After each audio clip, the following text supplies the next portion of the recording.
안녕하세요. 올해로 결혼한 지 8년 된 40대 중반의 여성입니다. 남편과는 여행을 하다 만났는데 당시 남편은 소매치기를 당해 오도 가도 못하는 상황이었어요. 그걸 제가 도와주면서 통성명을 하게 되었고 그게 인연이 되어 영화처럼 결혼까지 하게 되었네요. 이미 남편과 제가 만나기 시작했을 당시 남편이나 저 두 사람 다 나이가 많았습니다. 뿐만 아니라 구구절절 밝힐 수는 없지만 여러 가지 제약들이 있어서 남편과 오랜 고민 끝에 아이는 갖지 않기로 했지요. 이는 결혼 전 양가 부모님께도 알렸던 부분이라서 제가 이 일로 시댁과 부딪히게 될 거라고는 상상도 못했네요. 결혼 준비는 어떻게 했냐면 당시 남편이나 저나 안정적인 직장을 다니고 있었고 모아둔 돈도 꽤 있었어요. 그도 그럴 것이 남편이나 저 두 사람 성격이 크게 돈 쓰는데 취미가 있는 것도 아니었고 어수선하고 북적이는 걸 좋아하지도 않아서 술자리도 즐기지 않았거든요.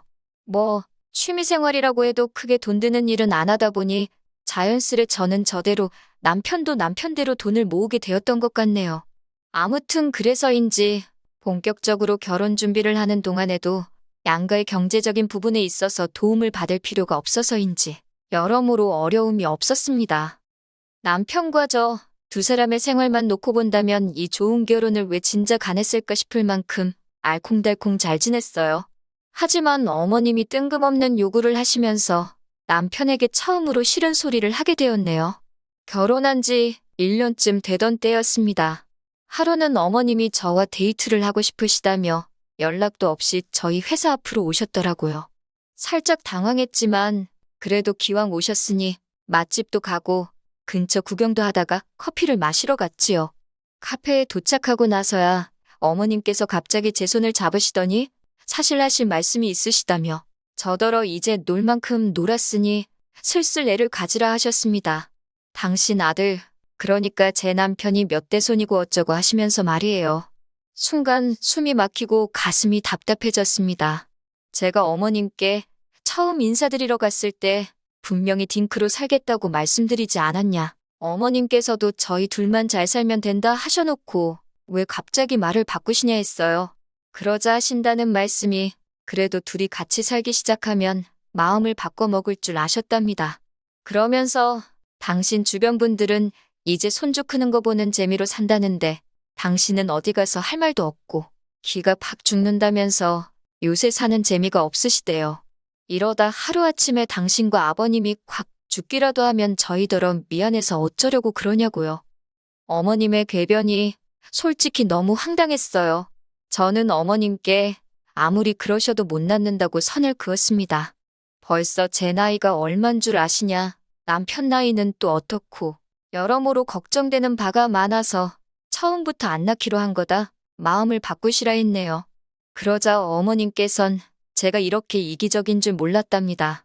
당신 아들도 당신이 잘 아는데 실은 애를 가지고 싶을 거라나요? 그런데 저 때문에 안 갖는다 한 게 분명하다며 제가 못된 거고 이기적인 거고 나쁜 거라시대요. 결국 어머님과의 데이트는 엉망이 되었고 집에 돌아온 제가 먼저 퇴근한 남편을 붙들고 오늘 있었던 일을 이야기했습니다.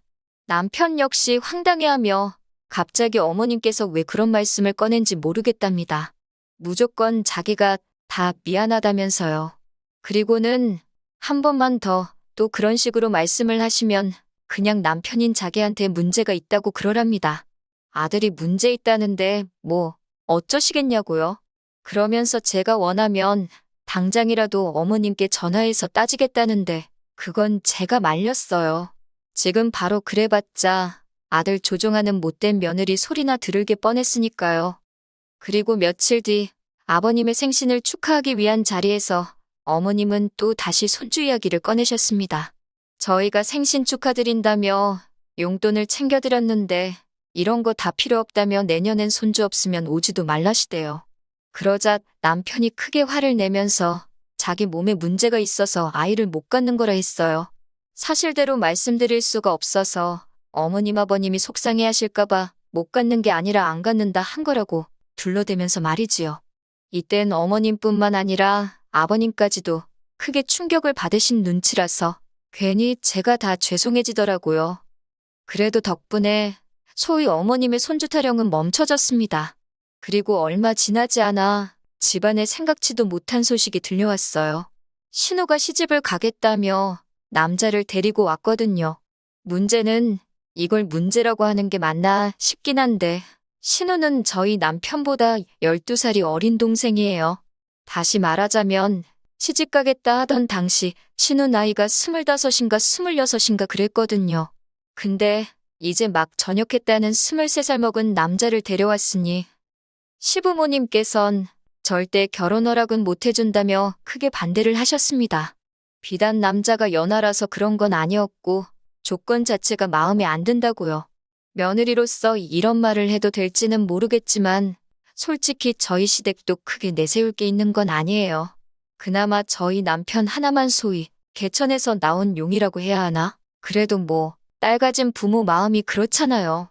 좀 더 괜찮은 남자를 만나서 편하게 살았으면 하는 거요. 그런데 신우가 데려온 남자는 시부모님 눈에는 그럴 만한 깜냥이 안 돼 보였던 모양입니다. 하지만 아무리 반대하면 뭐 하겠어요. 둘이 좋아 죽으니 결국 별 수가 없더라고요. 신우가 단식 투쟁까지 시작하자 어머님 아버님께서 신우의 결혼을 허락하셨습니다. 그런데 어이없게도 신우의 결혼 이야기가 진행되고 얼마 되지 않았을 때 저희를 부르시더니 돈 좀 보태달라 하시대요.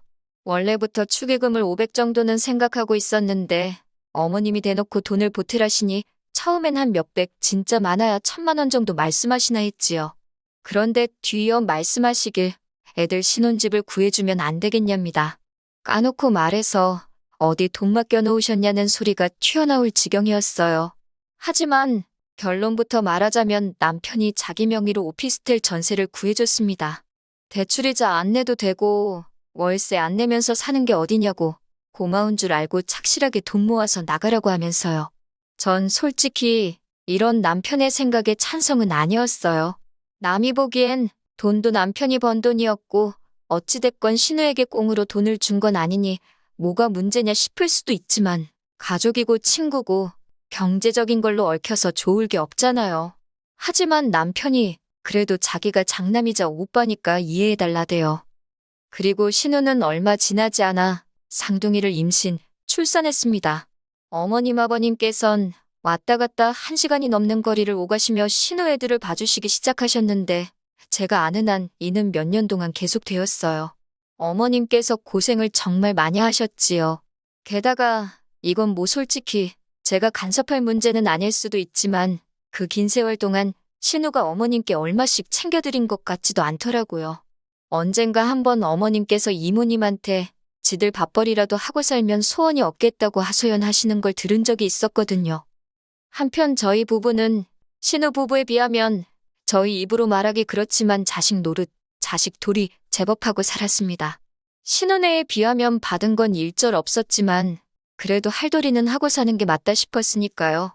제가 뭐 저희 부부가 이것도 해드리고 저것도 해드렸다며 하나씩 전부 다 말하자는 건 아니지만 능력이 닿는 한 시댁 친정 가리지 않고 성심성의껏 물심양면으로 해드렸다고는 자신있게 말할 수 있어요. 그런데 이런 게 신우 눈에는 저희가 돈이 남아돌아서 그러는 걸로 보였던 걸까요? 언젠가부터 시부모님한테만 쓰지 말고 시조카도 좀 챙기라며 저희에게 이것저것 요구를 하기 시작하대요. 처음 시작은 사소한 것들이었어요. 저희 부부가 백화점을 간다고 하면 자기도 데려가 달라고 통사정을 해서 몇 번 같이 간 일이 있습니다. 그러면 여지없이 아동복 코너라던가 그런 곳을 돌면서 이것도 예쁘다 저것도 예쁘다 하며 삼촌이 사주면 안 되냐, 외숙모가 사주면 안 되냐. 처음엔 어린 신우의 철없는 땡깡 정도로 생각하고 한두 벌 사주고 그랬어요. 그랬더니 언젠가부턴 옷에서 끝나는 게 아니라 무슨 장난감이 어떻고 저떻고 결국 부담스러워서 언젠가부터 백화점 간다 소리를 절대 안 했더니 아예 대놓고 계절도 바뀌는데 애들 패딩하고 부츠 하나씩 사주면 안 되냐 그러대요. 이뿐만이 아니었습니다. 어떻게 보면 제가 이렇게 사연을 쓰게 된 결정적인 이유이기도 하지요. 저희 남편이 내년 봄에 주재원으로 미국에 가게 되었거든요. 저는 당분간 쉰다는 생각으로 회사를 관두고 따라갈 예정이고요. 그런데 이 소식을 들은 신우가 자기 애들을 데리고 가달랍니다. 어린 나이에 영어를 배울 수 있으니 얼마나 좋은 기회냐면서요. 시부모님까지 나서서 어차피 저는 미국에 가서 따로 일을 할 것도 아니지 않냐며 놀면 뭐하냐고 조카들 좀 데리고 가라는데 진짜 어이가 없더라고요. 그러자 남편이 신우더러 한 달에 얼마씩 줄 거냐 묻대요. 생각지도 못한 남편의 말에 저 사람이 무슨 소리를 하는 건가 싶어서 가만히 냅둬봤어요. 신우가 돈을 줘야 되냐고 반문하니 남편이 남의 집에 애를 맡기면 돈을 주는 건 기본 상식 아니냐 받아치대요. 애는 목공으로 크냐고 애 먹고 자고 쓰는 거 거기다 네 언니가 애 봐주는 비용까지 해서 한 달에 한 400씩 보낼 수 있냐고 그러는 거예요. 신우 사정 뻔히 아는 사람이 왜 저런 소리를 하나 싶어서 어이가 없기도 하고 동시에 마음에 쏙 들더라고요. 우리 남편 잘한다. 마음속으로 응원을 했다니까요. 그랬더니 어머님께서 남편더러 지정신이냐고 화를 내셨습니다. 어차피 너네는 애도 없으면서 돈 쓸 데가 어디 있다고 어린 여동생한테 돈을 달라 소리를 하냐고요. 그러면서 하시는 말씀이 그렇게 돈 모아서 죽을 때 머리에 지고 갈 거냐고. 그런데 신우가 하는 말이 더 가관이에요. 저희를 보면서 오빠랑 언니 죽으면 어차피 그 재산 다 쌍둥이 거 되는 거 모르냐입니다. 그러니까 그 돈 조금 일찍 준다 생각하고 데리고 가달래요. 정 귀찮아서 안 되겠으면 애들 좀 크면 해외로 유학을 보내줄 거냐입니다. 제가 신우더러 제가 애를 안 낳는 게 신우네 애들 케어해주려고 안 낳은 거냐 따졌습니다. 쌍둥이를 어떻게 키우건 뭐를 해주건 나는 관심이 일절 없다고 아가씨가 알아서 해주라고 사부쳤고요. 남편도 신우더러 정신 똑바로 차리고 살라며 화를 내더니 한 번만 더 이거 해달라 저거 해달라 말 같지도 않은 소리 했다간 집에서 내쫓아버린다고 엄포를 놓대요. 그렇게 일이 마무리되었다 생각하고 집으로 돌아왔습니다. 그런데 그날 밤 바로 또 신우에게 연락이 왔어요. 전화기 너머로 서럽게 울면서 말이지요. 모르는 사람도 돕고 사는 세상인데 하나뿐인 조카들한테 뭐 좀 해주는 게 아깝냐고. 자기가 인터넷 찾아봤는데 저희 재산, 저희 죽으면 다 조카들 거 되는 거 맞다고. 여기까지는 아까도 다 했던 이야기지 싶어서 저도 그냥 옆에서 듣고만 있었어요. 그런데 신우가 마지막으로 한 말이 아주 충격적이었습니다. 오빠인 남편이 먼저 죽고 새언니인 제가 남은 재산 가지고 다른 남자랑 재혼이라도 하면 자기 애들은 불쌍해서 어쩌냐입니다. 사람 이름 모르는 거라며 그러니까 새언니가 반대하는 거 다 안다면서 새언니인 저 모르게 자기하고 쌍둥이 좀 챙겨달라나요? 자기는 믿을 사람이 오빠밖에 없다면서. 기가 차고 코가 차서 남편을 쳐다보니 남편도 당장 터질 듯이 얼굴이 벌개져 있더라고요. 그러더니 전화기에다 대고 야, 이 미친 엑스라고 욕을 하더라고요. 이후로도 정신 나간 엑스야 뭐야 하면서 너 왜 이렇게 됐냐고. 이따위 생각이면 2번 다시 연락하지 말라대요. 족하고 나발이고 니 때문에 꼴도 보기 싫다며 사는 오피스텔도 당장 팔아버릴 거니까 이사갈 각오나 하고 있으라며. 저는 저희 남편이 그 정도로 화를 내는 걸 그때 처음 봤네요. 그리고 정말 남편은 다음 날 아침 날이 밝자마자 부동산에 가서 오피스텔을 내놨습니다. 정말 단단히 열이 받았구나 싶대요. 그리고는 남편이 저만 동의해준다면 우리 둘 죽고 난 뒤 재산은 어디 암센터 같은데 기부해버리고 싶다길래 그러라 했어요. 이후로 신우는 여전히 앓는 소리 하면서 지 오빠는 무서운지 그리고 지가 뭐라 짓거렸는지 제가 모른다고 생각하는지 저한테 언니 하면서 연락을 해옵니다. 저는 들어주는 척은 하고 있지만 아무것도 해줄 생각은 없어요. 그리고 죄송하지만 어머님께도 마찬가지예요. 정말 명절이나 생신 그런 날을 제외하고는 이제 매달 드리던 돈도 드리지 말자대요. 남편이. 그간 남편이 늘 단호하고 믿음직스러운 모습만 보여줬기에 이번에도 남편만 믿고 따라갈 생각입니다. 긴 이야기 들어주셔서 감사합니다. 오늘의 사연은 여기까지입니다. 구독과 좋아요, 알람 설정해주시면 앞으로 더 좋은 사연으로 찾아오겠습니다. 감사합니다.